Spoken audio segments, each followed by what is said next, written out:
বাবা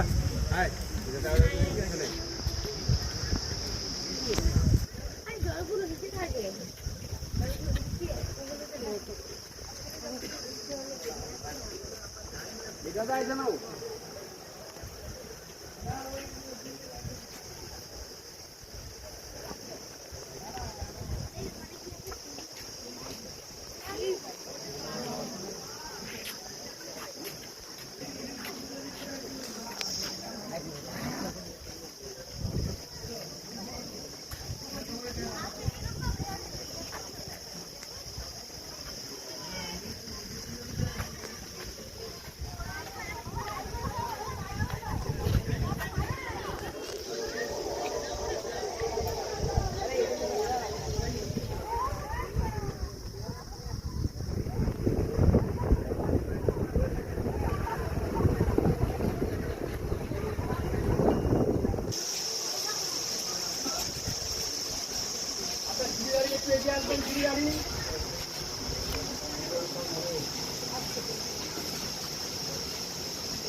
ইন্ডিয়ার মধ্যে যেটা আমরা দেখতে পাচ্ছি তার মধ্যে ফরেস্ট আছে। আপনারা দেখুন দু রকমের কালার আছে, একটা হচ্ছে হালকা কালারের সবুজ আছে, একটা হচ্ছে ডিপ আছে।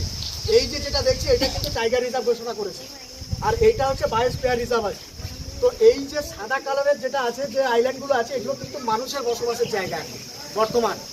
তো এগুলো কিন্তু একটা সময় ফরেস্ট এরিয়া ছিল। আমরা বর্তমান দাঁড়িয়ে আছি কোথায়? সজনেখালি দাঁড়িয়ে আছি। এই যে এরিয়াটা আছে এটা হচ্ছে সজনেখালি ওয়াইল্ড লাইফ স্যাংচুয়ারি, অর্থাৎ 362 বর্গ কিলোমিটার এরিয়া আছে, যেটা সজনেখালি ওয়াইল্ড লাইফ স্যাংচুয়ারি। এই যে বাফার এরিয়া যেটা আছে 892 বর্গ কিলোমিটার এরিয়া, যেখানে টুরিস্ট যেতে পারে, সেটা আলাদা সাইট, আলাদা পারমিশন নিয়ে সেখানে যেতে হয়। এছাড়াও মাছ কাঁকড়া ধরার জন্য, মধু সংগ্রহ করার জন্য এখানে পারমিশনটা দেওয়া হয়। এটা বাফার এরিয়া 892 বর্গ কিলোমিটার এরিয়া।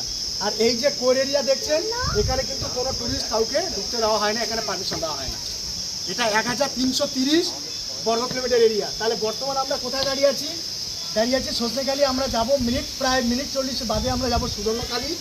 ওখান থেকে এই যে খাড়িটা, এই খাড়ির মধ্য দিয়ে আমরা পৌঁছাবো পীরখালি হয়ে, গাজীখালি হয়ে আমরা এখানে পৌঁছাবো দোবাকি।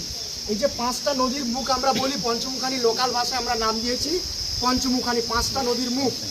এখানে পরিবেশের উপরে নির্ভর করে, যেহেতু ঝড়ঝঞ্ঝার সময় এখন, নদীর ব্যাপার, তার উপরে নির্ভর করে কিন্তু আমরা এই দিকটা যাব পঞ্চমুখানি, 5টা নদীর মুখ যেখানে। তো এখান থেকে আমরা আবার ফের এই নদীটা দিয়ে আমরা কিন্তু ফিরে আসবো পাখিরালাতে। মোটামুটি আমাদের প্রোগ্রাম সম্পর্কে আমরা একটু হলেও বুঝতে পারলাম।